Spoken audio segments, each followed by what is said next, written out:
Welcome back to the Graham Stephan Show, and there's no other way to say this other than it is a ticking time bomb waiting to happen. And if you're confused what I'm talking about, it's the US national debt and how right now they are trying to completely get rid of it. And that's what leads me to this video here. It's titled, How the US is Quietly Erasing $38 trillion in Debt. So I want to comment on this as soon as you hit the like button and subscribe, because there's a lot more to this than most people realize. Oh, and also, big thank you to Cook Unity for sponsoring this video, but more on that later. If you look at the debt clock in Times Square or check the official figures from the US Treasury, you will see a number that defies human comprehension and heading rapidly toward $38 trillion.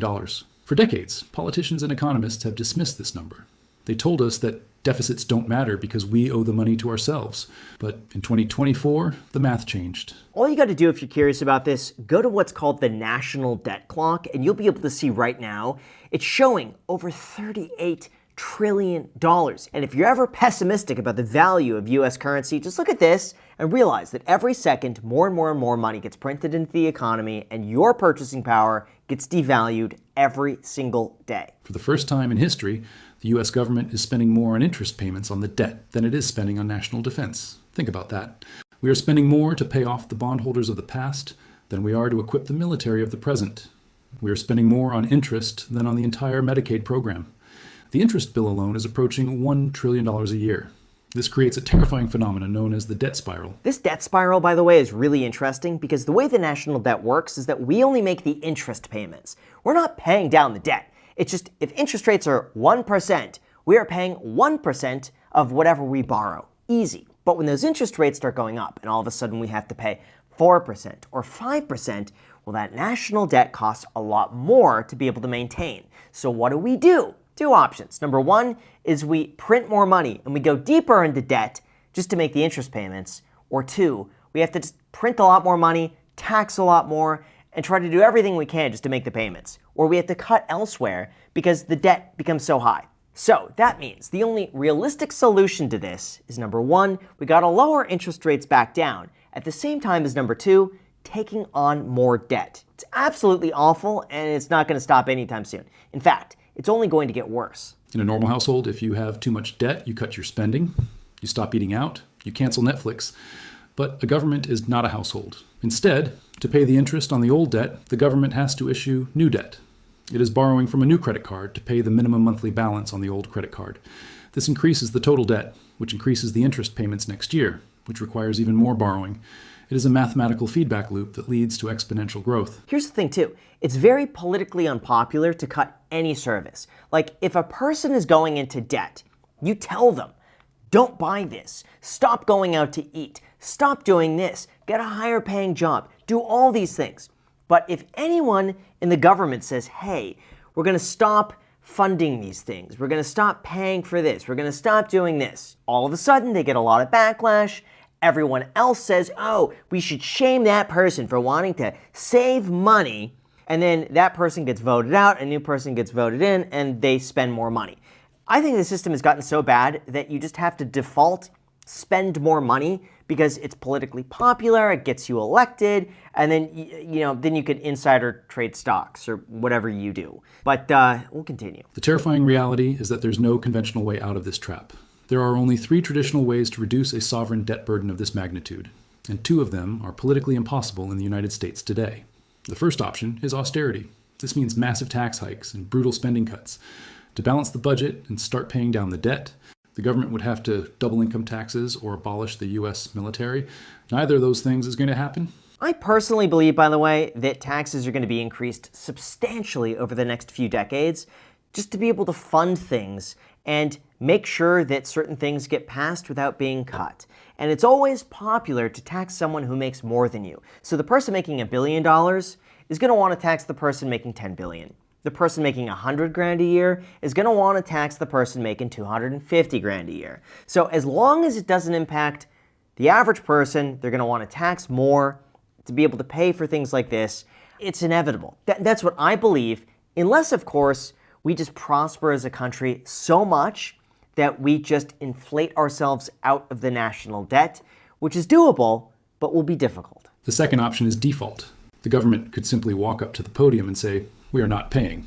This is what Argentina or Russia has done in the past. But for the United States, the issuer of the global reserve currency, this is the nuclear option. The entire global financial system, every bank, every pension fund, every trade contract, is built on the foundation that U.S. Treasury bonds are risk-free. If the U.S. defaults, the global banking system collapses overnight. Yeah, they're never going to default on the debt, ever.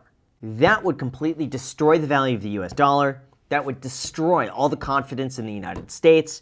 I mean, you would see a rush into gold and Bitcoin and precious metals and land and ammo and beans and food and farmland. I mean, it would be so bad. Again, it's just never going to happen. Like, the US could theoretically just print $39 trillion and pay everyone off and have zero. They would do that first, other than defaulting. They're never going to default. The goal is to keep the interest rate on the debt lower than the rate of inflation. Let's do the math.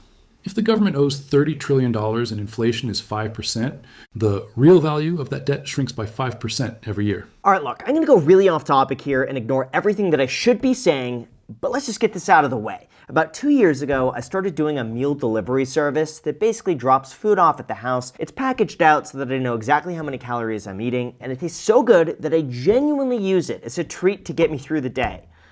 Hold on. I said the T word. I said treat. Every time I do that, Bailey goes nuts. So, hold on one second. I gotta give her one now.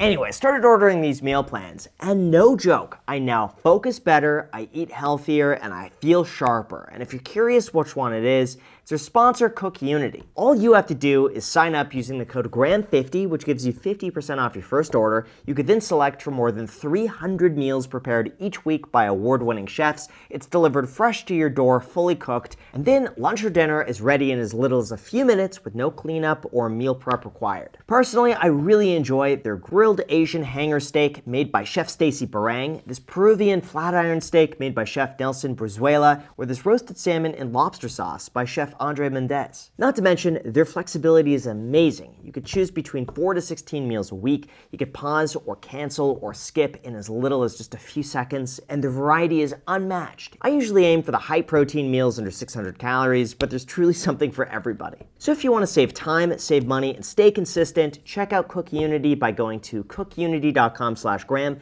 and use the code GRAHAM50 at checkout for 50% off of your first order. Seriously, it's 50% off. If you haven't tried it before, I'd highly recommend it. That link is down below with the code GRAHAM50 before the government just prints more money into the oblivion. So with that said, enjoy. Thanks so much, and now let's get back to the video. In purchasing power terms, the government has just erased $1.5 trillion of debt in a single year without raising a single tax or cutting a single program. The bondholders get their money back, but that money buys fewer groceries and fewer houses. Really, the person who pays the price at the end of the day is just the average American trying to get by, who's saving a little money, and then notices they go to the grocery store and their basket costs a little more. Then they go to buy a house, and the house costs a little more. Then they go and buy some gold jewelry, and now the gold jewelry costs 50% more. It's these little things every single day that don't seem that bad, but when you look back 10 years ago, then you start to notice, wait a second, Chipotle used to be $8, and now it's $12. What's going on? Netflix used to be $7, now it's $15. What's going on? That house used to be $250,000, now it's $1 million. What's going on? It's because they keep printing more and more and more and more to erase the debt at the expense of the average person. That's what I believe. We're moving into an era where the money printer is permanently fused to the government budget. This is the hidden crisis. It isn't a sudden crash, it's a slow boil. The $38 trillion number will keep going up. It will hit $40 trillion, then $50 trillion. But the value of the dollar will keep going down. They are trying to thread the needle, running inflation at 4% or 5% for a decade. That is the plan.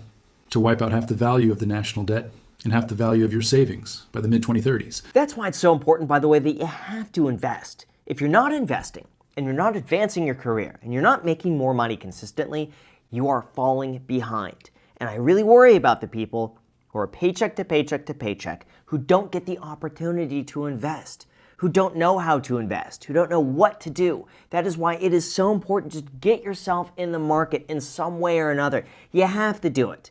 And if you want a really easy way to get started with this, we do have an affiliate link down below in the description to Webull, because when you sign up, They offer you quite a lot of perks when you make a deposit, so if that's something you're interested in, that link is down below. It helps the channel. And yeah, I've been using Webull, by the way, for like 9 years now, since 2017. I think I made my first account with them. Started investing through them. I like them a lot. Great for research. So there you go. Enjoy it. To understand how the government plans to make $38 trillion disappear, we are rerunning the exact economic playbook used by the United States after World War II.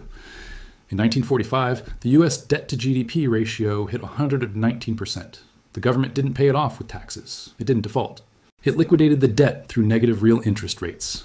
For a decade, the Federal Reserve capped interest rates at 2.5%, while inflation averaged over 6%. Every year, the bondholders lost 3.5% of their purchasing power. This was a deliberate transfer of wealth from savers to the state. I hate to say it, but to me this is really such a backwards concept because it penalizes people for saving money.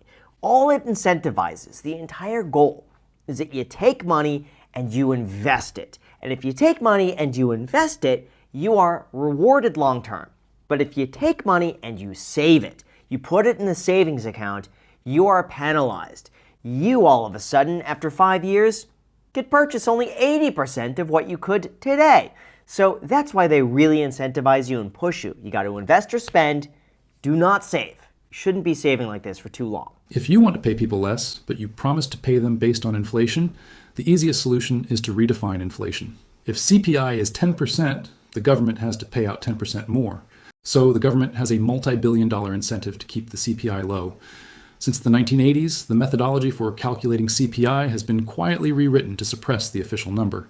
They introduced substitution bias. Honestly, I don't trust any of the numbers when it comes to like job growth, CPI, because everything is so easily manipulated. I mean, here's the thing. When you look at job growth and they say, hey, we added 500,000 jobs this month, here we go, great. What they're not saying is that's including people who work 3 jobs because they can't afford to live off one. And so you're showing all these jobs, but only because people are forced to take more work because they can't make enough money. And so all these things, like with the CPI, I think it's so much higher when you look at everything overall. It's too much sleight of hand. It's too much, anything can be manipulated to show whatever somebody wants. And, the real metric is just going to McDonald's, going to Chipotle. What do they charge? What's that going up in price? What do you pay? That's what it is. That's what I base it off of.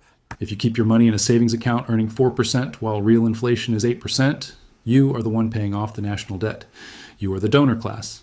The only way to opt out of this system is to own assets that the government cannot print. By the time this new money trickles down to the average worker in the form of wages, prices have already risen. The rich get the money before inflation, the poor get the money after inflation. This is why, since 2008, we have seen a K-shaped economy.